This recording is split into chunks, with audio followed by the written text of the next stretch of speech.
ದೇವರು ಬೇರೆಯಲ್ಲ, ಭಗವಂತನ ಗುಣಗಳು ಬೇರೆಯಲ್ಲ. ದೇವರು ವಿಶ್ವವ್ಯಾಪಿಯಾದಂತೆ ಭಗವಂತನ ಒಂದೊಂದು ಗುಣವೂ ವಿಶ್ವವ್ಯಾಪಿಯಾದದ್ದು. ಭಗವಂತನ ಒಂದೊಂದು ಗುಣಗಳು ವಿಶ್ವಕ್ಕೆ ಕಾರಣವಾದದ್ದು. ಆತ್ಮ ಮೃದುಪೂರ್ವಂಚ ಭಾಷತೆ.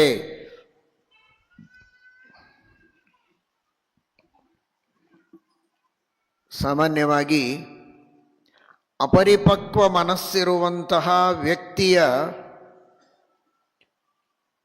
ಮನಸ್ಥಿತಿ ಉದ್ವಿಗ್ನವಾಗಿರುತ್ತದೆ. ಮನಸ್ಸು ಅಪಕ್ವವಾದದ್ದರಿಂದಲೇ ಉದ್ವಿಗ್ನವಾಗಿರುತ್ತದೆ.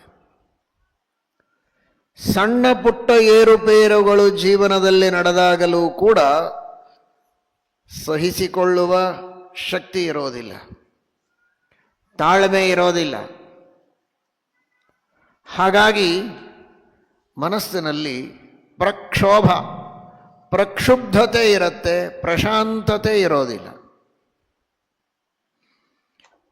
ಯಾವ ವ್ಯಕ್ತಿ ವಿವೇಕಿಯಾಗಿದ್ದಾನೆ, ಸಾಕಷ್ಟು ಅನುಭವಗಳನ್ನು ಪಡೆದುಕೊಂಡು ಮನಸ್ಸನ್ನು ಪಕ್ವ ಮಾಡಿಕೊಂಡಿದ್ದಾನೆ, ಬೇಕಾದಷ್ಟು ಸಿಹಿ ಕಹಿಗಳನ್ನು ಅನುಭವಿಸಿದ್ದಾನೆ, ಅಂತಹ ವ್ಯಕ್ತಿಗೆ ಸಣ್ಣ ಪುಟ್ಟ ಏರುಪೇರುಗಳಾದಾಗ, ಸುಖ ದುಃಖಗಳು ಬಂದಾಗ ಮನಸ್ಸು ಸ್ಥಿಮಿತದಲ್ಲಿರುತ್ತೆ, ಪ್ರಕ್ಷುಬ್ಧವಾಗೋದಿಲ್ಲ.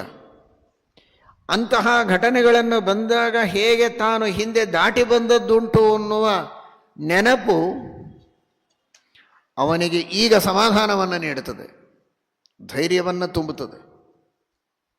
ಒಬ್ಬ ಸಾಮಾನ್ಯ ವಯೋವೃದ್ಧನಲ್ಲಿಯೇ ಈ ತರಹದ ಒಂದು ಪ್ರಶಾಂತತೆ ಇರಬೇಕಾದರೆ ಯಾವ ಭಗವಂತ ಅನಾದಿ ನಿತ್ಯ ನಿರ್ದುಃಖ ನಿರ್ದೋಷನಾಗಿದ್ದಾನೆ, ಅಂತಹ ಭಗವಂತನಿಗೆ ಪ್ರಪಂಚದೊಳಗಿನ ಯಾವುದೇ ತರಹದ ಘಟನೆಗಳಿರ್ಬೋದು, ಅದು ಯಾವುದೂ ಭಗವಂತನಲ್ಲಿ ಪ್ರಕ್ಷೋಭವನ್ನು ತರೋದಿಲ್ಲ. ಪ್ರಶಾಂತಾತ್ಮ, ಯಾವಾಗಲೂ ಆನಂದ ಪರಿಪೂರ್ಣವಾದಂತಹ ಮನಸ್ಸು ಪರಮಾತ್ಮನದು. ಎಂತಹ ಶತ್ರುಗಳಿರಲಿ, ದೇವರನ್ನು ನಿಂದೆ ಮಾಡುವವರಿರ್ಬೋದು, ಪ್ರತ್ಯಕ್ಷವಾಗಿ ದೇವರ ವಿರೋಧವನ್ನು ಮಾಡುವವರಾಗಿರಬಹುದು, ಯಾರೇ ಇರಲಿ, ಏನಿದ್ರೂ ಭಗವಂತನ ಮನಸ್ಸಿನಲ್ಲಿ ವಿಕಾರ ಇಲ್ಲ. ಕಾರಣ ಇಷ್ಟೇ, ಬಂದಂತಹ ಯಾವ ವ್ಯಕ್ತಿಗಳಾದರೂ ಅವನ ಅಧೀನರು. ಅವನನ್ನು ಸೋಲಿಸುವ, ಅವನ ಮನಸ್ಸಿಗೆ ವಿರುದ್ಧ ಮಾಡುವ, ಸಂಹಾರ ಮಾಡುವ ಯಾವ ಶಕ್ತಿ ತಾಕತ್ತುಗಳಿದ್ದವರು ಅವನ ಎದುರಿಗೆ ಬರಲಾರರು, ಇಲ್ಲವೇ ಇಲ್ಲ ಅಂಥವರು. ಅಂದಮೇಲೆ ಯಾರು ಬಂದರೂ ಏನು ಭಯ ಆಗಬೇಕಾಗಿದೆ? ಘಟನೆಗಳು ಏನೇ ನಡೆದರೂ ಅವನ ಇಚ್ಛೆಗೆ ತಕ್ಕ ಹಾಗೆ ನಡೆಯುತ್ತೆ, ಅವನ ಮನಸ್ಸಿನಲ್ಲಿ ಏನು ವಿಕಾರ ಆಗಬೇಕಾಗಿದೆ? ಹಾಗಾಗಿ ಪ್ರಶಾಂತಾತ್ಮ, ಯಾವಾಗಲೂ ಆನಂದಪೂರ್ಣವಾದ ಸಮಾಧಾನ ಇರುವಂತಹ ಮನಸ್ಸು ಪರಮಾತ್ಮನಿಗಿದೆ. ಇದು ದೇವರಲ್ಲಿರಿ ನಾವು ಚಿಂತನೆ ಮಾಡಬೇಕಾದ ಗುಣ. ದೇವರಿಂದ ಕಲಿಯಬೇಕಾದ ಗುಣ ಏನು, ಆದರ್ಶ ಏನು ಅಂದರೆ, ಆ ಯೋಗ್ಯತೆ ದೇವರಿಗೆ ಮಾತ್ರ. ಆದರೆ ನಾವು ಪ್ರಶಾಂತಾತ್ಮರಾಗಬೇಕು. ನಾವು ದೇವರಂತೆ ಪರಿಪೂರ್ಣರಾದದ್ದರಿಂದ ಪ್ರಶಾಂತಾತ್ಮರಾಗಲು ಸಾಧ್ಯವಾಗದೇ ಇದ್ದರೂ ಕೂಡ ಪರಿಪೂರ್ಣನಾದ ಭಗವಂತನನ್ನು ನೆನೆಸಿ ಪ್ರಶಾಂತಾತ್ಮರಾಗಬೇಕು. ಸುಖವಾಗಲಿ ಬಹು ದುಃಖವಾಗಲಿ ಸಖ ನೀನಾಗಿರು ಪಾಂಡುರಂಗ. ನಾನು ಮಾಡಿದ ಕರ್ಮಗಳಿಗೆ ತಕ್ಕಂತೆ ಸುಖ ದುಃಖಗಳು ಬರ್ತಾ ಇರ್ತವೆ. ಸುಖಸ್ಯಾನಂತರಂ ದುಃಖಂ ದುಃಖಸ್ಯಾನಂತರಂ ಸುಖಂ. ಒಂದು ಸಣ್ಣ ದುಃಖದ ಪ್ರಸಂಗ ಬಂದ ಮಾತ್ರಕ್ಕೆ ಮನಸ್ಸಿನಲ್ಲಿರುವಂತಹ ಸ್ಥಿಮಿತತೆಯನ್ನು, ಧೈರ್ಯವನ್ನು ಕಳೆದುಕೊಳ್ಳಬಾರದು. ಬೇಕು ಅಂತ ಬಯಸಿ ಯಾರೂ ದುಃಖವನ್ನು ಪಡೆದುಕೊಳ್ಳೋದಿಲ್ಲ ಅನ್ನುವುದು ಎಷ್ಟು ಸತ್ಯವೋ ಸುಖವೂ ಹಾಗೆ ನಾವು ಬಯಸದೇ ಬರುತ್ತೆ. ಬಂದ ಸುಖ ಹೋಗಬೇಕು ಅಂತ ನಾವು ಅಪೇಕ್ಷೆ ಪಡದೇ ಇದ್ರೂ ಹೋಗುತ್ತಲ್ಲ, ದುಃಖವೂ ಹಾಗೆ ಹೋಗುತ್ತೆ. ಹೋಗು ಅಂತ ತಳ್ಳಿದರೆ ಹೋಗಬೇಕು ಅಂತಲ್ಲ, ಹೋಗುತ್ತೆ, ತನ್ನ ಕಾಲಕ್ಕೆ ತಾನೇ ಹೋಗುತ್ತೆ. ಇದು ಮನುಷ್ಯನಿಗೆ ವಿವೇಕ ಇದ್ದರೆ ದುಃಖ ಬಂದಾಗ ಸ್ವಲ್ಪ ಮನಸ್ಸಿನಲ್ಲಿ ವಿಕಾರ ಆಗಬಹುದು, ತಕ್ಕ ಮಟ್ಟಿಗೆ ಸಾಮಾನ್ಯ ಮಾನವನಿಗೆ. ಆದರೆ ಈ ವಿವೇಕದಿಂದ ಇದ್ಯಾವುದೂ ಶಾಶ್ವತ ಅಲ್ಲ, ತಾತ್ಕಾಲಿಕವಾಗಿ ದುಃಖ ಇದೆ, ದೇವರು ರಕ್ಷಣೆ ಮಾಡುತ್ತಾನೆ, ನಾನು ಸ್ಥಿಮಿತತೆಯಿಂದ ಇದಕ್ಕೆ ಪ್ರತೀಕಾರವನ್ನು ಮಾಡಬೇಕು ಅಂತ ಧೈರ್ಯದಿಂದ ಆ ಬಂದ ಸಮಸ್ಯೆಯನ್ನು ಎದುರಿಸುವುದಕ್ಕೆ ಸಿದ್ಧನಾದರೆ ಮತ್ತೆ ಉತ್ಸಾಹದಿಂದ ಮುಂದೆ ಬರಬಹುದು. ದೇವರು ಸರ್ವೋತ್ತಮ, ಅವನ ಇಚ್ಛೆಗೆ ಬಂದ ಹಾಗೆ ನಡೆಯೋದು. ಹರಿಚಿತ್ತ ಸತ್ಯ ಹರಿಚಿತ್ತ, ನರಚಿತ್ತಕ್ಕೆ ಬಂದದ್ದು ಲವಲೇಶ ನಡೆಯದು ಅನ್ನುವಂತಹ ಒಂದು ವಿವೇಕ. ಜೊತೆಗೆ ನಾನು ದೇವರಿಗೆ ಶರಣು ಹೋದರೆ ಎಂತಹ ಕಷ್ಟ ಇದ್ದರೂ ದೇವರು ಅದನ್ನು ಪರಿಹಾರ ಮಾಡುತ್ತಾನೆ ಎನ್ನುವಂತಹ ನಂಬಿಕೆ. ಜೊತೆಗೆ ಇತಿಹಾಸದಲ್ಲಿ ನಡೆದ ತಮ್ಮ ಮನೆಯಲ್ಲಿಯೇ ಮನೆತನದಲ್ಲಿಯೇ ನಡೆದ ಹಿಂದಿನ ಘಟನೆಗಳು, ತನ್ನ ಜೀವನದಲ್ಲಿಯೇ ನಡೆದ ಅನೇಕ ಪ್ರಸಂಗಗಳನ್ನು ನೆನಪಿಸಿಕೊಂಡು ಆ ಎಲ್ಲ ಕಷ್ಟದ ಪ್ರಸಂಗಗಳನ್ನು ತಾನು ಹೇಗೆ ಸುಲಭವಾಗಿ ದಾಟಿ ಬಂದದ್ದು ಅಂತನ್ನುವಂತಹ ಒಂದು ಸಮಾಲೋಚನೆ. ಇವುಗಳೆಲ್ಲ ಅವನಿಗೆ ಆ ದುಃಖ ಬಂದಾಗ ಬಹಳಷ್ಟು ಕುಗ್ಗಿ ಧೈರ್ಯ ಕಳೆದುಕೊಂಡು ನಿರಾಶೆಯನ್ನು ಹೊಂದುವ ಸ್ಥಿತಿಗೆ ಹೋಗುವುದನ್ನು ತಪ್ಪಿಸ್ತವೆ. ಶಾಸ್ತ್ರದ ಶ್ರವಣವನ್ನು ಮಾಡ್ತಾ ಇತಿಹಾಸದ ಪುಟಗಳಲ್ಲಿ ಪುರಾಣದ ಗರ್ಭದಲ್ಲಿ ಬಂದಂತಹ ಅನೇಕ ಘಟನೆಗಳನ್ನು ಮೆಲಕು ಹಾಕಿದಾಗ ಎಂಥೆಂತಹ ಆಪತ್ತುಗಳಿಂದ ದೇವರು ರಕ್ಷಣೆ ಮಾಡಿದ್ದಾನೆ ಅದನ್ನು ಸ್ಮರಿಸಿಕೊಂಡಾಗ ಅಜಾಮಿಲ ಗಜಾಧಿಪ ದೃಪದಜಾಸ್ತ್ವಯಾ ಪಾಲಿತಾಹ, ಎಂತಹ ಘೋರ ಪಾಪಗಳನ್ನು ಮಾಡಿದ ಅಜಾಮಿಲನನ್ನು ಅದೆಷ್ಟು ಸುಲಭವಾಗಿ ದೇವರು ಉದ್ಧಾರ ಮಾಡಿದ ಪುಟ್ಟ ಪ್ರಾಯಶ್ಚಿತ್ತದಿಂದ. ಗಜೇಂದ್ರನನ್ನು ಉದ್ಧಾರ ಮಾಡಿದ, ದ್ರೌಪದಿಯ ಮಾನ ಸಂರಕ್ಷಣೆ ಮಾಡಿದ, ಪ್ರಹ್ಲಾದರಾಜರನ್ನ ಆಪತ್ತುಗಳಿಂದ ಪರಿಹಾರ ಮಾಡಿದ.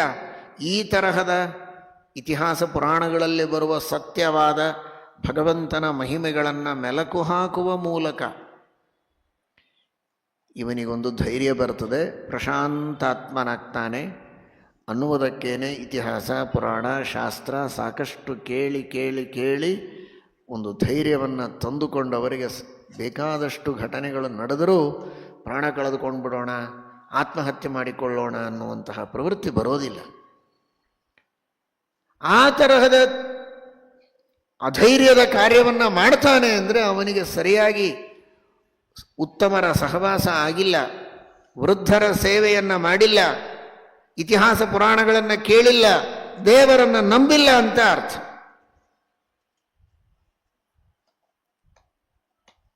ಈ ದೃಷ್ಟಿಯಲ್ಲಿ ಇವತ್ತಿನ ಎಷ್ಟೋ ಪ್ರಸಂಗಗಳಲ್ಲಿ ಅನೇಕರು ಬಹಳ ಸಣ್ಣ ಕಾರಣಕ್ಕೆ ಆತ್ಮಹತ್ಯೆಯನ್ನು ಮಾಡಿಕೊಳ್ಳುವುದನ್ನು ನಾವು ಅಲ್ಲಲ್ಲಲ್ಲಿ ಕೇಳುತ್ತೇವೆ,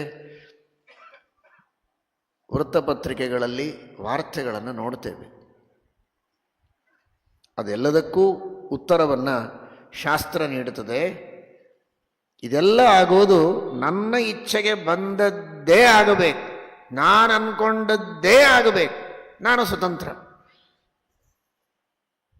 ನನ್ನ ಇಚ್ಛೆಗೆ ಬಂದದ್ದು ಆಗಿಲ್ಲ ಅಂದರೆ ನಾನಿದ್ದು ಪ್ರಯೋಜನ ಇಲ್ಲ ಅನ್ನುವಂತಹ ಭಾವನೆ ಇದ್ದವರಿಗೆ ಈ ಸ್ಥಿತಿ ಕೆಲವೊಮ್ಮೆ ಬರುತ್ತೆ.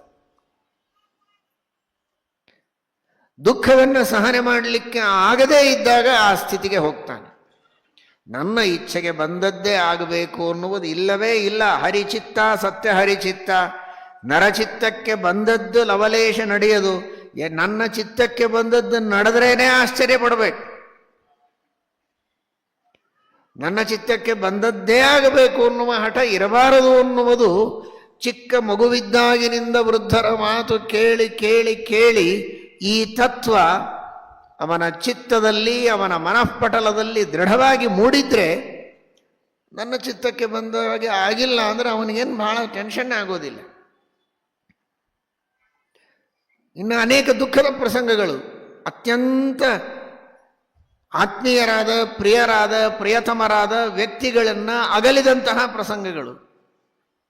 ಭಗವದ್ಗೀತೆಯನ್ನು ಕೇಳಿದ್ದ ಅಂದರೆ ಅಶೋಚ್ಯಾನನ್ವಶೋಚಸ್ತ್ವಂ ಪ್ರಜ್ಞಾವಾದಾಂಶ್ಚ ಭಾಷಸೆ ಜಾತಸ್ಯ ಹಿ ಧ್ರುವೋ ಮೃತ್ಯುರ್ಧ್ರುವಂ ಜನ್ಮ ಮೃತಸ್ಯ ಚ. ಮರಣ ಅಂದರೆ ಇದೊಂದು ಬಹಳ ಅಪರೂಪದ ವಸ್ತು ಅಲ್ಲ. ಹುಟ್ಟಿದ ಮೇಲೆ ಮರಣ ಸಹಜ, ಮೃತನಾದವನಿಗೆ ಪುನರ್ಜನ್ಮ ಸಹಜ. ಇದು ಚಕ್ರ, ತಪ್ಪಿದ್ದಲ್ಲ. ಮತ್ತೆ ಮತ್ತೆ ಆ ಗೀತೆ ಇವನ ಮನಸ್ಸಿನಲ್ಲಿ ದೃಢವಾಗಿ ಬೇರೂರಿದ್ದರೆ ಎಂಥವರನ್ನು ಅಗಲಿದಾಗಲೂ ತಾತ್ಕಾಲಿಕ ದುಃಖ ಆಗಬಹುದು. ಆದರೆ ಏನೋ ಗುಡ್ಡ ಕಡಿದುಕೊಂಡು ಮೈ ಮೇಲೆ ಬಿತ್ತು ಅನ್ನೋಂತಹ ಪ್ರಸಂಗ ಬರೋದಿಲ್ಲ. ಏನೋ ಕೆಲಸ ಕಳೆದುಕೊಂಡ, ಇನ್ನೇನು ಗತಿ, ಇನ್ನೇನು ಅನ್ನುವಂತಹ ಧೈರ್ಯ ಭಾಗವತ ಕೇಳಿದ್ದ ಅಂದರೆ ಕಸ್ಮಾತ್ ಭಜಂತಿ ಕವಯೋ ಧನ ದುರ್ಮದಾಂಧಾನ್. ದೇವರು ರಕ್ಷಣೆ ಮಾಡ್ತಾನೆ, ಕೈ ಬಿಡೋದಿಲ್ಲ. ಚೀರಾಣಿ ಕಿಂ ಪಥಿ ನ ಸಂತಿ ದಿಶಂತಿ ಭಿಕ್ಷಾಂ ನೋವಾಂಘ್ರಿಪಾ ಪರಭೃತ ಸರಿತೋಪ್ಯಶುಷ್ಯನ್ ವೃದ್ಧಾ ಗುಹಾ ಕಿಮವಧೂತ ಸುಹೃನ್ನ ಕೃಷ್ಣ ಕಸ್ಮಾತ್ ಭಜಂತಿ ಕವಯೋ ಧನ ದುರ್ಮದಾಂಧಾನ್. ವಿಶ್ವಸ್ಯ ಯಸ್ಥಿತಿಲಯೋದ್ಭವ ಹೇತುರಾದ್ಯಃ ಯೋಗೇಶ್ವರೈರಪಿ ದುರತ್ಯಯ ಯೋಗಮಾರ್ಗಃ ಕ್ಷೇಮಂ ವಿಧಾಸ್ಯತಿ ಸನೋ ಭಗವಾಂಸ್ತ್ರ್ಯಧೀಶಃ ತ್ರತಾಸ್ಮದೀಯ ವಿಮೃಶೇನ ಕಿಯಾನಿಹಾರ್ಥಃ. ದೇವರು ಕೈ ಬಿಡೋದಿಲ್ಲ, ದೇವರು ರಕ್ಷಣೆ ಮಾಡ್ತಾನೆ. ಕಲ್ಲಿನೊಳಗಿದ್ದ ಕಪ್ಪೆಗೆ ನೀರು ಕೊಟ್ಟು ಅಲ್ಲಿಯೇ ರಕ್ಷಣೆ ಮಾಡಿ ಅದಕ್ಕೆ ಅಲ್ಲಿಯೇ ಆಕ್ಸಿಜನ್ ಕೊಡುವಂತಹ ಅಚಿಂತ್ಯಾದ್ಭುತ ಶಕ್ತಿ ಕಾರುಣ್ಯ ಸಂಪನ್ನನಾದ ಭಗವಂತ ನಮ್ಮನ್ನು ರಕ್ಷಣೆ ಮಾಡದೆ ಬಿಡ್ತಾನೆಯೇ. ಭಕ್ತಿಯಿಂದ ಭಜಿಸಿದರೆ ರಕ್ಷಣೆ ಮಾಡಿಯೇ ಮಾಡ್ತಾನೆ ಎನ್ನುವಂತಹ ವಿಶ್ವಾಸ. ರಕ್ಷತಿ ಇತ್ಯೇವ ವಿಶ್ವಾಸ. ಸ ರಕ್ಷಿತ ರಕ್ಷತಿ ಯೋ ಹಿ ಗರ್ಭೆ. ನನ್ನ ಯಾವ ಪ್ರಯತ್ನಗಳಿಲ್ಲದೆ, ಕೈ ಕಾಲುಗಳನ್ನು ಚಾಚುವುದಕ್ಕೂ ಆಗದೆ ಮುದ್ದೆಯಾಗಿ ಒದ್ದೆಯಾಗಿ ಗರ್ಭದೊಳಗಿರುವಾಗಲೂ ನನ್ನನ್ನು ರಕ್ಷಣೆ ಮಾಡಿ ಸುರಕ್ಷಿತವಾಗಿ ಹೊರಗೆ ಬರುವಂತೆ ಮಾಡಿದ್ದಾನೆ. ಪ್ರವಚನ ಮಾಡುವಾಗ ಮುಂದೆ ಬನ್ನಿ ಅಂತ ಕರೀತಾರೆ. ಸ್ವಲ್ಪ ಸರಿತೀರ, ಇನ್ನೊಂದು ಸಲ ಹೇಳಿದರೂ ಸರಿ. ಬಹಳ ಹೇಳಿದರೆ ಕೂಡೋದಕ್ಕೆ ಸ್ಥಳನೇ ಇಲ್ಲ, ನಿಮಗೆ ಗೊತ್ತಾಗೋದಿಲ್ವ? ಏನು ಮೈಕ್ ಮುಂದೆ ನಿಂತು ಏನೋ ಒದರ್ತಾ ಇರ್ತೀರಿ. ನಮ್ಮ ಪರಿಸ್ಥಿತಿ ನೋಡಬೇಕೋ ಬೇಡವೋ, ಒಬ್ರಿಗೊಬ್ಬರಿಗೆ ಟಚ್ ಆಗಬಾರದು. ಕಾಲು ಹತ್ತಿರ ಇಟ್ಕೊಂಡು ಕೂಡೋ ಸಂದರ್ಭ ಬರಬಾರ್ದು. ಯಥೇಚ್ಛವಾಗಿ ಕಾಲು ಅಗಲಾಗಿ ಇಟ್ಕೊಂಡಿರ್ಬೇಕು. ಬೇಕು ಅನಿಸಿದರೆ ಚಾಚಲಿಕ್ಕೂ ಬಂದಿರಬೇಕು. ಇಲ್ಲಿ ಯಾರು ಚಾಚಿಲ್ಲ ಪಾಪ, ಅಷ್ಟು ಅವಕಾಶ ಇಟ್ಕೊಂಡು ಕೂಡಬೇಕು. ಇದು ಎಲ್ಲರ ಅಪೇಕ್ಷೆ, ಹೌದೋ ಅಲ್ವೋ? ಒಂದು 5 ನಿಮಿಷ ಪ್ರಯತ್ನ ಮಾಡಿ, 5 ನಿಮಿಷ ಬೇಡ, 2 ನಿಮಿಷ ಕಾಲು ಹತ್ತಿ ಇಟ್ಟುಕೊಂಡು ತಲೆ ಬಗ್ಗಿಸಿಕೊಂಡು ಗರ್ಭಾಸನ ಮಾಡಿ ನೋಡೋಣ. ಯೋಗಾಸನ ಕಲಿತವರು 9 ತಿಂಗಳು ಹಾಗೇ ಇದ್ವಲ್ಲ ಎಲ್ಲರೂ ಕೂಡ. ಹೇಗೆ ಸಾಧ್ಯ ಆಯಿತದು? ಆಗ ಯಾರು ಶಕ್ತಿ ಕೊಟ್ಟರು? ಸರಕ್ಷಿತ ರಕ್ಷತಿ ಯೋ ಹಿ ಗರ್ಭೇ. ಆಗವೂ ಕೈ ಕಾಲು ಚಾಚಿಕೊಂಡು ನಾವು ವಿಹಾರ ಮಾಡ್ತೀವಿ, ಹೊರಳಾಡ್ತೀವಿ, ವಾಕಿಂಗ್ ಮಾಡ್ಕೊಂಡು ಬರ್ತೀವಿ ಅಂದರೆ ತಾಯಿಯ ಗತಿ ಏನು? ಈ ರೀತಿ ದೇವರು ರಕ್ಷಣೆ ಮಾಡಿದನಲ್ಲ, ಅಲ್ಲಿ ಎಲ್ಲಿತ್ತು ನಮಗೆ ರಕ್ಷಣೆಯ ಚಿಂತೆ?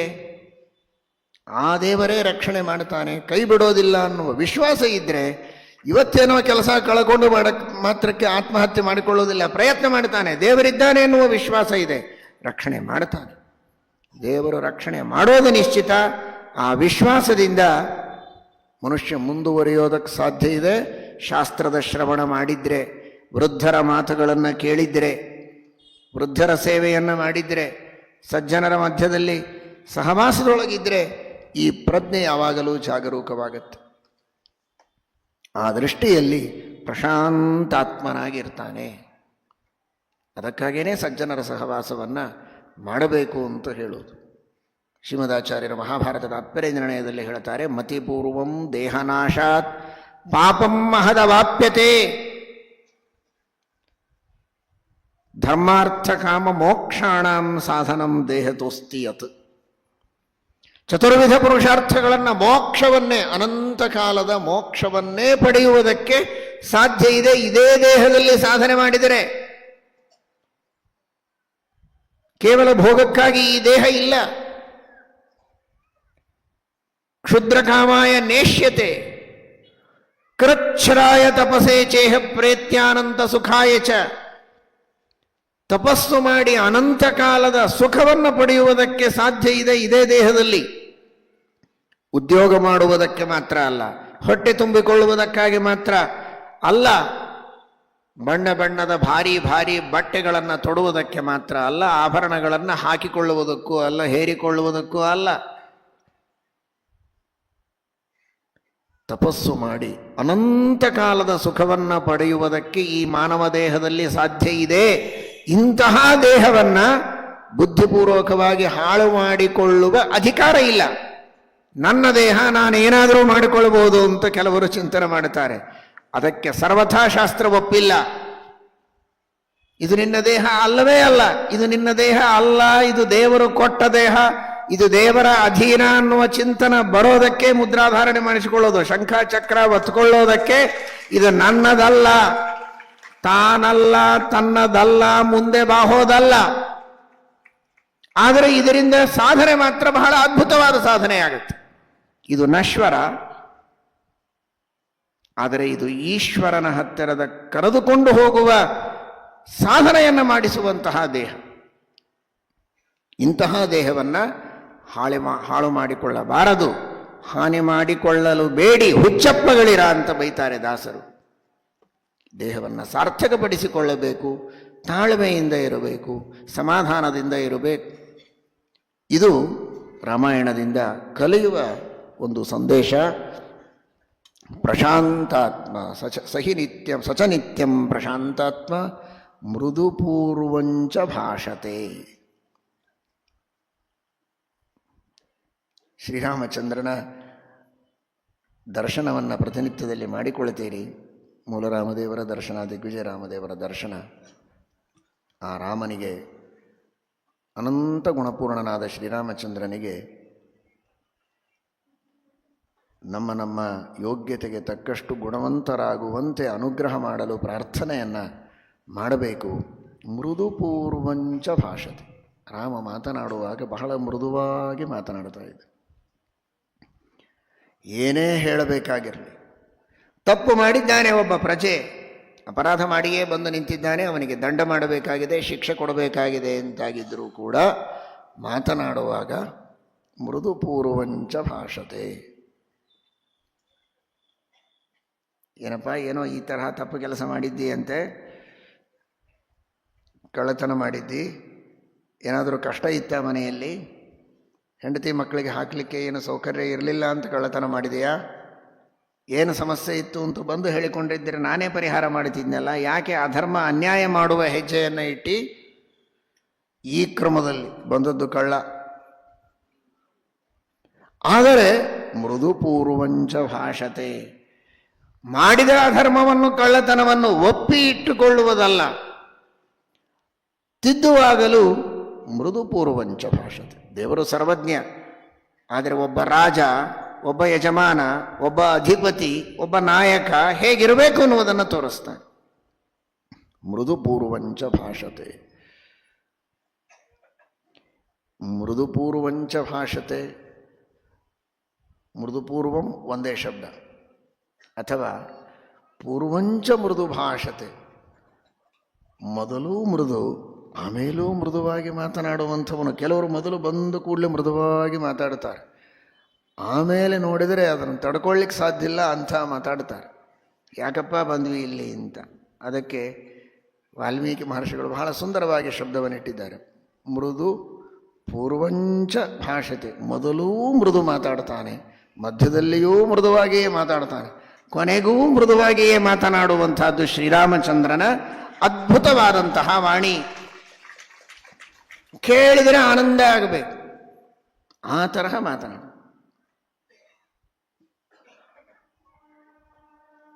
ವೈದ್ಯರ ಹತ್ತಿರ ರೋಗಿಗಳು ಬಂದಾಗ ಅವನ ಮಾತಿನಿಂದಲೇ ಅರ್ಧ ರೋಗ ಕಡಿಮೆ ಆಗಿರಬೇಕು.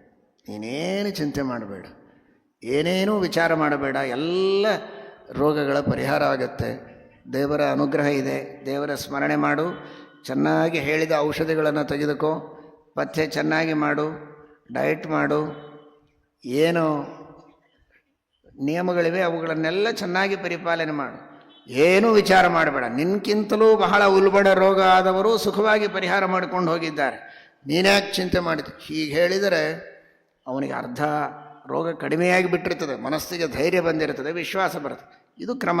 ಮೃದುಪೂರ್ವಂಚ ಭಾಷತೆ. ಬಂದು ಕೂಡಲೇ ಹೆದರಿಸ್ಬಿಡೋದು, ಇನ್ನೇನು ಭಾಳ ದಿವಸ ಉಳಿಯೋ ಲಕ್ಷಣ ಕಾಣಿಸ್ತಾ ಇಲ್ಲ, ಔಷಧ ನಾನು ಬರೆದು ಕೊಡ್ತೀನಿ, ಅಷ್ಟರೊಳಗೆ ನಿನಗೆ ಯಾರ್ಯಾರಿಗೆ ತಿಳಿಸ್ಬೇಕೋ ಬೇಕಾದರೂ ತಿಳಿಸ್ಬಿಡು ಅಂತ. ಹೀಗೆ ಹೇಳಿದರೆ ಅವನ ಗತಿ ಏನು? ಸುಖವಾಗಿದ್ದವನಿಗೂ ಹಾರ್ಟ್ ಫೇಲ್ ಆಗತ್ತಷ್ಟೆ. ಹೀಗ್ಯಾರೂ ಮಾಡೋದಿಲ್ಲ ವೈದ್ಯರು, ಅಂದರೆ ಕೆಲವರು ಹೀಗಿರ್ತಾರೆ ಎನ್ನುವುದಕ್ಕೆ ಹೇಳಿದೆ. ಮೃದುಪೂರ್ವಂಚ ಭಾಷತೆ.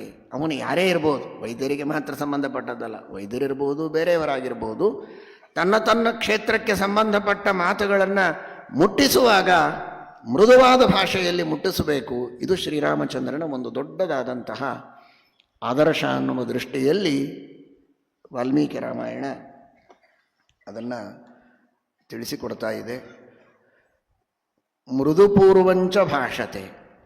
ತತ್ವೋಪದೇಶವನ್ನು ಮಾಡುವಂತಹ ಸಂದರ್ಭದಲ್ಲಿಯೂ ಭಗವತ್ ತತ್ವವನ್ನು ತಿಳಿಸುವಾಗಲೂ ಮೃದುಪೂರ್ವಂಚ ಭಾಷತೆ, ಮೃದುವಾಗಿ ಭಗವಂತನ ಅನುಗ್ರಹ ಏನು, ಭಗವಂತನ ಕಾರುಣ್ಯ ಏನು ಅದನ್ನೂ ತಿಳಿಸಬೇಕು. ನಾವು ತಪ್ಪು ಮಾಡಿದರೆ ಎಂತಹ ಘೋರವಾದ ನರಕವನ್ನು ಕೊಡ್ತಾನೆ ದೇವರು, ಅದನ್ನೂ ತಿಳಿಸ್ಬೇಕು. ಎರಡನ್ನೂ ಹೇಳಬೇಕು. ಮೃದುಪೂರ್ವಂಚ ಭಾಷತೆ, ಇದು ಎರಡೂ ಅರ್ಥ. ಇದೀಗ ಹೇಳಿದ್ದು ಮೊದಲು ಮೃದು, ಮಧ್ಯದಲ್ಲಿಯೂ ಮೃದು, ಕೊನೆಯಲ್ಲಿಯೂ ಮೃದು ಅಂತ. ಆದರೆ ಕೆಲವು ಸಂದರ್ಭಗಳಲ್ಲಿ ಮಾತ್ರ ನಿಷ್ಠುರವಾದ ಮಾತುಗಳನ್ನು ಹೇಳಲೇಬೇಕಾಗತ್ತೆ. ಚಶಬ್ದಕ್ಕೆ ಏವ ಎಂಬ ಅರ್ಥವನ್ನು ಅಲ್ಲಲ್ಲಲ್ಲಿ ಶ್ರೀಮನ್ಯಾಯಸುಧಾ ಗ್ರಂಥದಲ್ಲಿ ಟೀಕಾಕೃತ್ಪಾದರು ಹೇಳ್ತಾರೆ. ಅದು ಮರಾಠಿ ಭಾಷೆಯಲ್ಲಿದೆ. ಅವನೇ ಅಂತ ಹೇಳಬೇಕಾದ್ರೆ ತೋಚ್ ಅಂತಾರೆ. ಆ ಚ ಅನ್ನುವುದು ಏವಾರ್ಥದಲ್ಲಿಯೂ ಉಂಟು. ಟೀಕಾಕೃತ್ಪಾದರು ಮಹಾರಾಷ್ಟ್ರದವರೇ. ಹೀಗಾಗಿ ಚ ಅನ್ನುವುದು ಏವ ಎಂಬ ಅರ್ಥದಲ್ಲಿಯೂ ಉಂಟು. ಪೂರ್ವಂಚ ಮೃದು ಭಾಷತೆ, ಮೊದಲು ಮಾತ್ರ ಮೃದುವಾಗಿರ್ತಾನೆ, ಆದರೆ ತಪ್ಪೇ ಮಾಡಿದ್ದು ನಿಜ ಆಗಿದ್ದರೆ ಸಂದರ್ಭ ಬಂದಾಗ ಸರಿಯಾದ ನಿಷ್ಠುರವಾದ ಮಾತುಗಳಿಂದ ಅವನಿಗೆ ಎಚ್ಚರಿಕೆಯನ್ನೂ ಕೊಡುತ್ತಾನೆ ದೇವರು ಅಂತ. ಅದೂ ಅವಶ್ಯಕವೇ. ಪೂರ್ವಮೇವ ಮೃದು ಭಾಷತೆ. ಆಮೇಲೆ ಯೋಗ್ಯವಾದ ಪ್ರಸಂಗದಲ್ಲಿ ಅವನಿಗೆ ಸರಿಯಾದ ತಿಳುವಳಿಕೆಯನ್ನು ಪರಮಾತ್ಮ ಕೊಡ್ತಾನೆ ಅಂತ. ಇದನ್ನೂ ನಾವು ಜೀವನದಲ್ಲಿ ಇಟ್ಟುಕೊಳ್ಳಬೇಕು ಎಂಬುದಾಗಿ ತಿಳಿಸಿಕೊಡ್ತಾರೆ. ಮೃದುಪೂರ್ವಂಚ ಭಾಷತೆ. ಉಚ್ಚಮಾನೋಪಿ ಪರುಷಂ ನೋತ್ತರಂ ಪ್ರತಿಪದ್ಯತೆ. ಎಷ್ಟೇ ನಿಷ್ಠುರವಾದ ಮಾತುಗಳನ್ನು ಆಡಿದರೂ ಕೂಡ ಅದಕ್ಕೇನು ಪ್ರತೀಕಾರ ಮಾಡ್ತಾ ಇರಲಿಲ್ಲಂತೆ. ನಿನಗೇನು ಬೇಕು ಹೇಳು, ವಿಧಾನ ಮಾತ್ರಂ ತದುಪಾದದೆ ತದಾ ಪಯೋ ಯಥಾಚ್ಛಂ ಪರಮಸ್ಸ ಹಂಸರಾಟ್ ತಲ್ಲೀನ ಆಕ್ಷೇಪ ಮುಪೈಕ್ಷತಾಫಲಂ ವಾರೀವ ಸಂತೋಹಿ ಗುಣಾಂಶ ತೋಷಿಣ ಅಂತ. ಏನೇನೋ ಆಕ್ಷೇಪಗಳನ್ನು ಮಾಡಬಹುದು, ನಿಷ್ಠುರವಾಗಿ ಮಾತನಾಡಬಹುದು.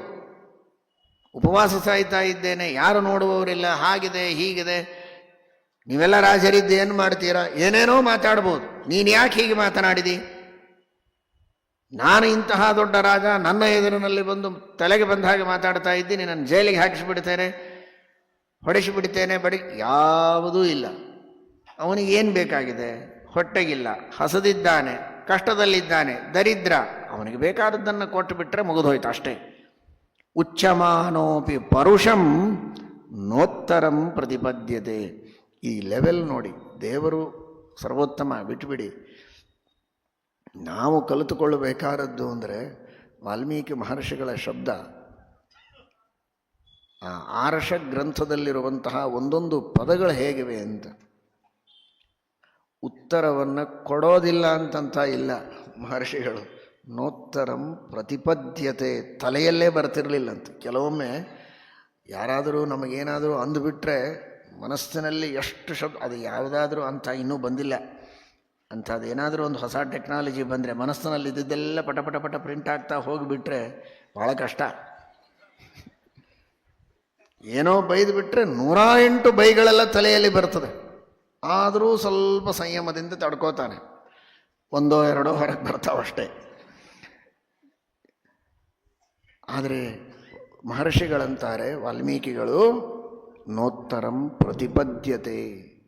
ತಲೆಯಲ್ಲಿಯೇ ಆಲೋಚನೆ ಮಾಡ್ತಾ ಇರಲಿಲ್ಲಂತ. ಅವನಿಗೆ ಕೆಟ್ಟದನ್ನು ಮಾತಾಡಬೇಕು, ಕೆಟ್ಟದಾಗಿ ಉತ್ತರ ಕೊಡಬೇಕು, ಕೆಟ್ಟದನ್ನು ಬಯಸೋದು ಮನಸ್ಸಿನಲ್ಲಿಯೂ ಬರ್ತಾ ಇರಲಿಲ್ಲ. ಉತ್ತರ ಕೊಡೋದಂತೂ ದೂರ ಉಳಿತು. ನೋತ್ತರಂ ಬ್ರವೀತಿ ಅಲ್ಲ, ನೋತ್ತರಂ ವದತಿ ಅಲ್ಲ, ನೋತ್ತರಂ ಪ್ರತಿಪದ್ಯತೆ. ಮನಸ್ಸಿನಲ್ಲಿಯೇ ಅವನಿಗೆ ಕೆಟ್ಟ ಮಾತುಗಳಿಂದ ಉತ್ತರವನ್ನು ಕೊಡಬೇಕು ಅಂತ ಚಿಂತನವನ್ನೂ ಮಾಡದಂತೆ ಅವನಿಗೆ ಹಿತವನ್ನೇ ಬಯಸುವಂತಹ ಅಸ್ಮದಿಷ್ಟೈಕಕಾರಿಯಾಯ ಪೂರ್ಣಾಯ ಹರಯೇ ನಮಃ. ಶ್ರೀಮದ್ ಆನಂದತೀರ್ಥ ಭಗವತ್ಪಾದಾಚಾರ್ಯರ ವಚನ. ಅಸ್ಮದಿಷ್ಟೈಕಕಾರಿಯಾಯ ಪೂರ್ಣಾಯ ಹರಯೇ ನಮಃ ಅಂತ. ನಮಗೆ ಹಿತವಾದದ್ದನ್ನು, ಇಷ್ಟವಾದದ್ದನ್ನೇ ಕೊಡ್ತಾನೆ ಪರಮಾತ್ಮ, ಅನುಗ್ರಹ ಮಾಡುತ್ತಾನೆ ಎನ್ನುವಂತಹ ಒಂದು ವಿಶ್ವಾಸವನ್ನು ಶ್ರೀಮದಾಚಾರ್ಯರು ನಮಗೆ ಮೂಡಿಸ್ತಾರೆ. ಆ ಮಾತನ್ನು ವಾಲ್ಮೀಕಿ ಮಹರ್ಷಿಗಳು ತಿಳಿಸ್ತಾರೆ. ಉಚ್ಚಮಾನೋಪಿ ಪರುಷಂ ನೋತ್ತರಂ ಪ್ರತಿಪದ್ಯತೆ. ಹೀಗಿರಬೇಕು ನೀವು ಅಂತ ಜಗತ್ತಿಗೆ ತಿಳಿಸಿಕೊಡ್ತಾ ಇದ್ದಾರೆ. ಎಷ್ಟೇ ನಿಷ್ಠುರವಾದ ಮಾತುಗಳಿಂದ ಇನ್ನೊಬ್ಬರು ನಮ್ಮನ್ನು ಬೈದಾಗಲೂ ಪ್ರೀತಿಯಿಂದ ಅವರನ್ನು ಮಾತನಾಡಿಸಿ ಅವರನ್ನು ಗೆಲ್ಲಬೇಕು, ಅವರ ಮನಸ್ಸನ್ನು ಗೆಲ್ಲಬೇಕು. ಮಾತಿಗೆ ಪ್ರತಿಯಾಗಿ ಮಾತನಾಡಿ ಜಗಳ ಆಡಿ ತನ್ನ ಮನಸ್ಸಿಗೇನೆ ದುಃಖವನ್ನು ತಂದುಕೊಳ್ಳುವ, ಕುಟುಂಬದಲ್ಲಿ ತನ್ನ ಸಮಾಜದಲ್ಲಿ ವಿರಸ ಕಲಹ ಇವುಗಳನ್ನು ಬೆಳೆಸಿಕೊಳ್ಳುವ ಪ್ರಯತ್ನವನ್ನು ಮಾಡಬಾರದು ಅಂತ ಶ್ರೀರಾಮಚಂದ್ರ ತಿಳಿಸಿಕೊಡ್ತಾ ಇದ್ದಾನೆ. ಕಥಂಚಿದುಪಕಾರೇಣ ಕೃತೇನ ಏಕೇನ ತುಷ್ಯತಿ ಶತಮಪ್ ನ ಸ್ಮರತ್ಯಪಕಾರಾಣಂ ಶತಮಪ್ಯಾತ್ಮವತ್ತಯ. ಕಥಂಚಿದುಪಕಾರೇಣ, ಕದಾಚಿದುಪಕಾರೇಣ ಅಂತೂ ಪಾಠ ಇದೆ. ಕಥಂಚಿದುಪಕಾರೇಣ ಕೃತೇನೈಕೇನ ತುಷ್ಯತೆ. ಒಂದು ಉಪಕಾರವನ್ನು ಮಾಡಿದರೂ ಸಂತುಷ್ಟನಾಗ್ತಾನೆ, ಅನಂತ ಅಪರಾಧಗಳನ್ನು ಮಾಡಿದ್ದರೂ ಕ್ಷಮಾ ಮಾಡ್ತಾನೆ. ಶತಮಪಿ ಅಂತಿದೆ. ವ್ಯಾಖ್ಯಾನಕಾರರು ಬರೀತಾರೆ, ಶ್ರೀಮದಾಚಾರ್ಯರು ಅಲ್ಲಲ್ಲಿ ಹೇಳ್ತಾರೆ, ಶತ ಸಹಸ್ರ ಈ ಎಲ್ಲ ನಿನ್ನೆನೇ ಹೇಳಿದೆ, ಶತ ಸಹಸ್ರಾದಿ ಶಬ್ದಗಳಿಗೆ ಅನಂತ ಎಂಬ ಅರ್ಥ ಇದೆ ಅಂತ. ಶತಂ ಸಹಸ್ರಂ ಅಯುತಂ ಸರ್ವಂ ಅನಂತ್ಯವಾಚಕಂ ಅಂತ. ಅನಂತ ಅಪರಾಧಗಳು ಎನ್ನಲ್ಲಿ ಇರಲಾಗಿ ಭಿನ್ನಹಕ್ಕೆ ಬಾಯಿಲ್ಲವಯ್ಯ ಅಂತಾರೆ ದಾಸರು. ಒಬ್ಬ ವ್ಯಕ್ತಿ ಒಂದು ಉಪಕಾರ ಮಾಡಿದ, ಅವನು ಮಾಡಿದಂತಹ ಉಪಕಾರವನ್ನು ನಾವು ಸ್ಮರಣೆ ಮಾಡಲಿಲ್ಲ ಅಂದರೆ ಅದು ಒಂದು ಅಪರಾಧ ಆಗತ್ತೆ. ದೇವರು ನಮಗೆ ಮಾಡಿದ ಉಪಕಾರಗಳು ಅನಂತ. ಆ ಉಪಕಾರಗಳನ್ನು ನಾವು ಸ್ಮರಣೆ ಮಾಡದೇ ಇದ್ದರೆ ಅಪರಾಧಗಳು ಎಷ್ಟಾಯಿತು? ಸಹಜವಾಗಿ ಅನಂತ ಅಪರಾಧಗಳಾಯಿತು. ದೇವರು ಮಾಡಿದ ಉಪಕಾರದ ಸ್ಮರಣೆಯನ್ನು ಮಾಡದೆ ಕೃತಜ್ಞರಾಗಿರೋದು ಒಂದು ಅಪರಾಧ ಅಂತ ಇಟ್ಕೊಂಡ್ರೆ, ಒಂದು ಉಪಕಾರ ಸ್ಮರಣೆ ಮಾಡದೇ ಇರೋದು ಒಂದು ಅಪರಾಧ ಅಂದರೆ, ದೇವರು ನಮಗೆ ಮಾಡ್ತಾ ಇರುವ ಉಪಕಾರ, ಮಾಡಿದ ಉಪಕಾರ, ಮುಂದೆ ಮಾಡೋ ಉಪಕಾರಗಳು ಅನಂತ ಇವೆ. ಆ ಅನಂತ ಉಪಕಾರಗಳನ್ನು ನಾವು ಸ್ಮರಿಸೋದಿಲ್ಲ ಅಂದರೆ ನಮ್ಮ ಅಪರಾಧಗಳು ಅನಂತ ಆಯಿತು. ಆದರೂ ಆ ಅಪರಾಧಗಳನ್ನು ದೇವರು ಕ್ಷಮಾ ಮಾಡ್ತಾನೆ. ಇವನು ಅಜ್ಞಾನಿ, ವಿಸ್ಮರಣಶೀಲ, ಎಲ್ಲವನ್ನು ನೆನಪಿನಿಟ್ಟುಕೊಳ್ಳಿಕ್ಕೆ ಆಗೋದಿಲ್ಲ. ಯಾವಾಗೋ ಆಗೊಮ್ಮೆ ಈಗೊಮ್ಮೆ ತಕ್ಕ ಮಟ್ಟಿಗೆ ಕೃತಜ್ಞತೆಯನ್ನು ಅರ್ಪಣೆ ಮಾಡ್ತಾನೆ, ಒಂದು ಕೈ ಮುಗಿತಾನೆ, ನಮಸ್ಕಾರ ಪ್ರದಕ್ಷಿಣೆ ಮಾಡ್ತಾನಲ್ಲ, ಸಾಕು ಅಂತ ಅಷ್ಟಕ್ಕೆ ದಯೆ ತೋರ್ತಾರಲ್ಲ, ಇದೇ ದೇವರ ದೊಡ್ಡದಾದ ಗುಣ. ಕಥಂಚ್ ಉಪಕಾರ ಅಂದರೆ ದೇವರಿಗೇನು ಉಪಕಾರ ಇಲ್ಲವೇ ಇಲ್ಲ, ಮಾಡಲಿಕ್ಕೆ ಬರೋದಿಲ್ಲ, ಸೇವೆ ಅಂತ ಅರ್ಥ ಅಷ್ಟೇ. ದೇವರಿಗೊಂದು ಕೈ ಮುಗಿದು ನಮಸ್ಕಾರ ಮಾಡಿದರೆ ಕಥಂಚಿದ ಉಪಕಾರೇಣ, ನಾವು ಮಾಡಿದ ಸೇವೆ ಭಾಳ ಭಕ್ತಿ ಶ್ರದ್ಧೆಗಳಿಂದ ಏನು ಮಾಡಿರೋದಿಲ್ಲ, ತಕ್ಕ ಮಟ್ಟಿಗೆ ಭಕ್ತಿ ಶ್ರದ್ಧೆಗಳಿಂದ ಮಾಡಿರ್ತೀವಿ. ಕಥಂಚಿದ ಉಪಕಾರೇಣ, ಏನೋ ಎಲ್ಲರೂ ಹೊಂಟಿದ್ದಾರೆ ಅಂತ ತಾನೂ ಹೊರಟಿರ್ತಾನಷ್ಟೇ, ಹೋಗಲೇಬೇಕು ಅಂತ ಇವನಿಗೇನು ಉದ್ದೇಶ ಇಲ್ಲ ದೇವಸ್ಥಾನಕ್ಕೆ. ಗೆಳೆಯರೆಲ್ಲ ಹೊಂಟಿದ್ದಾರಲ್ಲ ಅವ್ರ ಜೊತೆಗೆ ಹೋಗೋಣ ಅಂತ ಹೋಗಿರ್ತಾನೆ. ಅವರೆಲ್ಲ ನಮಸ್ಕಾರ ಮಾಡ್ತಾರಲ್ಲ ಅಂತ ತಾನೂ ಮಾಡಿರ್ತಾನೆ. ಇದು ಕಥಂಚಿತ, ಏನೋ ಸಹಜವಾಗಿ ಮಾಡಿತ್ತು. ಹೋಗಬೇಕು ಅಂತ ಯಾತ್ರೆ ಮಾಡಿ ಹೋದದ್ದಲ್ಲ, ಸಂಕಲ್ಪಪೂರ್ವಕ ಹೋದದ್ದಲ್ಲ, ಸಹಜವಾಗಿ ಹೋದದ್ದು. ಇನ್ಯಾವುದೋ ಕೆಲಸಕ್ಕೆ ಹೋಗಿರ್ತಾನೆ, ದೇವರು ಕಂಡರು, ದೇವಸ್ಥಾನ ಕಂಡು ಒಂದು ಕೈ ಮುಗಿತಾನೆ, ಪಕ್ಕದವರು ನಮಸ್ಕಾರ ಮಾಡಿದರು ಅಂತ ಮಾಡ್ತಾನೆ. ಏನೇ ಮಾಡಲಿ ಅಷ್ಟಕ್ಕೂ ಪುಣ್ಯ ಇದೆ. ಸ್ವಲ್ಪ ಶ್ರದ್ಧೆ ಭಕ್ತಿ ಇದ್ದರೆ ಸಾಕು, ಅಷ್ಟಕ್ಕೂ ಪರಮಾತ್ಮ ಪುಣ್ಯವನ್ನು ಕೊಡ್ತಾನೆ, ಅನುಗ್ರಹವನ್ನು ಮಾಡ್ತಾನೆ. ಇದು ದೇವರ ಕಾರುಣ್ಯ. ಕಥಂಚಿದುಪಕಾರೇಣ ಕೃತೇನೈಕೇನ ತುಷ್ಯತಿ. ಸಾವಿರಾರು ತಪ್ಪುಗಳನ್ನು ಮಾಡಿರಲಿ, ಅಪರಾಧಗಳನ್ನು ಮಾಡಿರಲಿ, ಅವುಗಳೆಲ್ಲವನ್ನು ಕ್ಷಮಾ ಮಾಡ್ತಾನೆ ದೇವರದು ದೊಡ್ಡದಾದಂತಹ ಗುಣ. ಇದನ್ನು ಜೀವನದಲ್ಲಿ ಮನುಷ್ಯ ತಾನು ಕಲಿಯಬೇಕು, ಅಳವಡಿಸಿಕೊಳ್ಳಬೇಕು. ತಪ್ಪುಗಳನ್ನು ಸುತ್ತಮುತ್ತಲಿದ್ದವರು ಬೇಕಾದಷ್ಟು ಮಾಡ್ತಾ ಇರಬಹುದು, ತಪ್ಪುಗಳನ್ನು ತಿದ್ದಬೇಕು, ಸನ್ಮಾರ್ಗದಲ್ಲಿ ಬರುವಂತೆ ಪ್ರೇರಣೆಯನ್ನು ಮಾಡಬೇಕು, ಅವರನ್ನು ಗುಣವಂತರನ್ನಾಗಿ ಮಾಡುವುದಕ್ಕೆ ಪ್ರಯತ್ನ ಮಾಡಬೇಕು. ಆದರೆ ಆ ಮಾಡಿದ ತಪ್ಪುಗಳನ್ನೇ ಬಹಳ ಎಣಿಸ್ತಾ ಅವನನ್ನು ದೂರ ಮಾಡುವುದಲ್ಲ.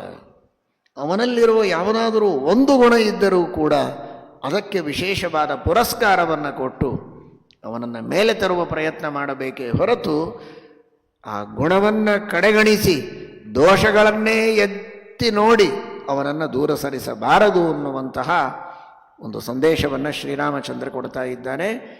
ನ ಸ್ಮರತ್ಯಪಕಾರಾಣಾಂ ಶತಮಪ್ಯಾತ್ಮವತ್ತಯ. ಏನಾದರೂ ದೇವರು ಇದಕ್ಕೆ ವಿಪರೀತವಾಗಿ ಗುಣಗಳನ್ನು ನೋಡದೆ ದೋಷಗಳನ್ನು ಎಣಿಸ್ತಾ ಇದ್ದ ಅಂದರೆ ಮಾತ್ರ ಯಾವ ಜೀವನೂ ಮೋಕ್ಷವನ್ನು ಹೊಂದುವುದಕ್ಕೆ ಸಾಧ್ಯ ಇರಲಿಲ್ಲ. ಅಷ್ಟು ಅಪರಾಧಗಳಿವೆ. ಅನೇಕ ಜನ ಅಂತಾರೆ, ನಾವೇನು ತಪ್ಪು ಮಾಡೇ ಇಲ್ಲ, ಯಾಕೆ ನಮಗೆ ಕಷ್ಟ ಬರುತ್ತೋ ಗೊತ್ತಿಲ್ಲ ಅಂತ. ಈ ಮಾತು ಅನ್ನೋದೇ ಶಾಸ್ತ್ರದ ಪರಿಜ್ಞಾನ ಇಲ್ಲದೇ ಇರೋದಕ್ಕೆ ಮನುಷ್ಯ ಅಂತಾನೆ. ಇದೇ ಒಂದು ದೊಡ್ಡ ತಪ್ಪು. ಮೊದಲನೇದ್ದು ಏನು ತಪ್ಪು ಮಾಡಿಲ್ಲ ಅಂತ ತಿಳುವಳಿಕೆ ಇದೆ ಅಲ್ಲ, ಇದು ಯಾಕೆ ಬಂತು ಈ ಭಾವನೆ? ಪೂರ್ವಜನ್ಮ, ಹಿಂದಿನ ಎಷ್ಟೋ ಜನ್ಮಗಳು, ಈ ಜನ್ಮದಲ್ಲಿ ತಾನು ಮಾಡಿದಂತಹ ಎಷ್ಟೋ ನಿಷಿದ್ಧ ಕರ್ಮಗಳು, ವಿಹಿತ ಕರ್ಮಗಳನ್ನು ಮಾಡದೇ ಇರೋದು, ಇವುಗಳ ಬಗ್ಗೆ ತಿಳುವಳಿಕೆ ಇಲ್ಲ ಅನ್ನೋದೇ ಒಂದು ದೊಡ್ಡ ತಪ್ಪು. ಮೊದಲನೇದು, ನಾನೇನು ಮಾಡೋದಿಲ್ಲ, ನನ್ನ ಪಾಡಿಗೆ ನಾನು ಸುಮ್ಮನೆ ಇರ್ತೇನೆ ಮನೆಯಲ್ಲಿ, ಆದರೂ ಕಷ್ಟ ಬರ್ತದೆ. ನಿನ್ನ ಪಾಡಿಗೆ ನೀನು ಸುಮ್ಮನೆ ಇರೋದೇ ದೊಡ್ಡ ತಪ್ಪು. ಪರೋಪಕಾರ ಮಾಡಬೇಕು ಅಂತ ಶಾಸ್ತ್ರ ಇದೆ, ಸುಮ್ಮನೆ ಇರು ಅಂತ ಹೇಳಿಲ್ವಲ್ಲ ನಿನಗೆ. ಸುಮ್ಮನೆ ಇರೋದೇ ತಪ್ಪು. ಒಂದೊಂದು ವಿಹಿತ ಕರ್ಮಗಳನ್ನು ಮಾಡದೇ ಇರುವುದು ಒಂದು ಅಪರಾಧ. ಶಾಸ್ತ್ರದಲ್ಲಿ ವಿಹಿತವಾದ ಸಹಸ್ರಾರು ಕರ್ಮಗಳಿವೆ, ಓದಿಯೇ ಇಲ್ಲ, ಕೇಳಿಯೇ ಇಲ್ಲ, ತಿಳಿದೇ ಇಲ್ಲ, ಮಾಡೋದಂತೂ ದೂರ ಉಳಿತು. ಅದೆಲ್ಲವನ್ನ ಮಾಡದೇ ಇರುವ ತಪ್ಪುಗಳಿವೆ. ಮಾಡಬಾರದು ಅಂತ ಹೇಳಿದ ನಿಷಿದ್ಧ ಕರ್ಮಗಳಿವೆ, ಆ ನಿಷಿದ್ಧ ಕರ್ಮಗಳನ್ನು ಮಾಡ್ತೇವೆ, ಅದೂ ತಪ್ಪಿದೆ. ದೇವರ ವಿಸ್ಮರಣೆ, ಅದೂ ದೊಡ್ಡ ತಪ್ಪಿದೆ. ಒಂದೇ ಎರಡೇ ಅನಂತ ಅಪರಾಧಗಳಿವೆ. ಅದನ್ನೆಲ್ಲ ದೇವರು ನೋಡಿಬಿಟ್ರೆ ನಾವು ಮಾಡೋ ಏನು ಸಣ್ಣ ಪುಟ್ಟ ದೇವರ ಸೇವೆಗಳಿವೆ, ಇದು ಲೆಕ್ಕಕ್ಕೆ ಬರೋದಿಲ್ಲ. ನೂರಾರು ಸಾವಿರಾರು ಅಪರಾಧಗಳಿದ್ದಾಗ ಒಂದು ಒಳ್ಳೆಯ ಕೆಲಸ ಮಾಡಿದರೆ ಯಾರು ಮಾತಾಡಿಸ್ತಾರೆ? ಯಾವತ್ತೋ ಒಂದು ದಿವಸ ಬಂದು ನಿಮಗೆ ಕುಡಿಯೋದಕ್ಕೆ ಒಂದು ಲೋಟ ನೀರು ಕೊಟ್ಟು ಮನೆಯಲ್ಲಿದ್ದ ಎಲ್ಲ ಆಸ್ತಿ ಪಾಸ್ತಿ ಕಳ್ಳತನ ಮಾಡ್ಕೊಂಡು ತೊಗೊಂಡು ಹೋದ್ರೆ, ಅಂತೂ ನೀರಂತೂ ಕೊಟ್ಟೆಯಲ್ಲ ಸಾಕು ಅಂತ ಯಾರಾದರೂ ಅಂತಾರ? ಆದರೆ ದೇವರ ಅಂತಾನೆ, ಇದೇ ದೊಡ್ಡ ವೈಲಕ್ಷಣ್ಯ. ಶತಮಪ್ಯಪಕಾರಾಣ ನ ಸ್ಮರತ್ಯಪಕಾರಾಣ ಶತಮಪ್ಯಾತ್ಮವತ್ತಯ. ಯಾದವಾರ್ಯರು ಅದನ್ನೇ ಪ್ರಾರ್ಥನೆ ಮಾಡ್ತಾರೆ. ದೇವಾಪರಾಧಮನವೇಕ್ಷ್ಯ ಚ ವೀಕ್ಷ ಭಕ್ತಿಂ ವಾಸಿಷ್ಠ ಕೃಷ್ಣ ಮಮ ದೇಹಿ ಕರಾವಲಂಬಂ. ಎರಡನ್ನೂ ಲಿಸ್ಟ್ ತೆಗೆದು ಎಷ್ಟು ಅಪರಾಧಗಳು ಎಷ್ಟು ಪುಣ್ಯಕರ್ಮಗಳು ಅಂತ ನೋಡಿ ತೂಕ ಮಾಡಿ ನಾನು ಫಲ ಕೊಡ್ತೇನೆ ಅಂತ ಅನ್ಲಿಕ್ಕೆ ಹೋಗಬೇಡ. ಈ ಸಾಮಾನ್ಯ ಜೀವರ ಯೋಗ್ಯತೆ ಅಷ್ಟು ದೊಡ್ಡದಲ್ಲ. ಅಪರಾಧದ ಲಿಸ್ಟನ್ನು ಮುಚ್ಚಿಟ್ಬಿಡೋದನ್ನು ಕಟ್ಟಿಟ್ಬಿಡು, ನೋಡಲೇಬೇಡ, ಇದು ಒಂದೇ ನೋಡು ಸಾಕು ಅಂತಾರೆ. ದೇವಾಪರಾಧಮನವೇಕ್ಷ ಚ ವೀಕ್ಷ ಭಕ್ತಿಂ. ಭಕ್ತಿಯನ್ನು ಮಾತ್ರ ನೋಡು, ಪುಣ್ಯಕರ್ಮಗಳನ್ನು ಮಾತ್ರ ನೋಡಿ ನಮ್ಮನ್ನು ಉದ್ಧಾರ ಮಾಡು ಅಂತ ಚತುರ್ಥ ಸ್ಕಂದ ಭಾಗವತದಲ್ಲಿ ಫಲ್ಗೋಪಿ ಉರುಕರೋಷಿ ಅಂತ.